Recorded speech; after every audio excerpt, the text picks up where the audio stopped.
While I was spending time at Capitol Reef, I was thinking a lot about what is nature. There are so many beautiful aspects, but I didn't know exactly what nature was.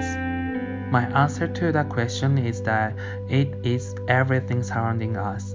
Those things give me peace and make my life richer.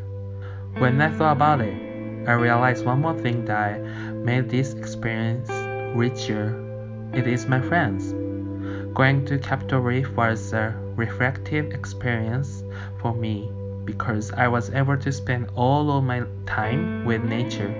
However, if I did not spend time with my classmates and teachers, the trip would not have been so meaningful for me.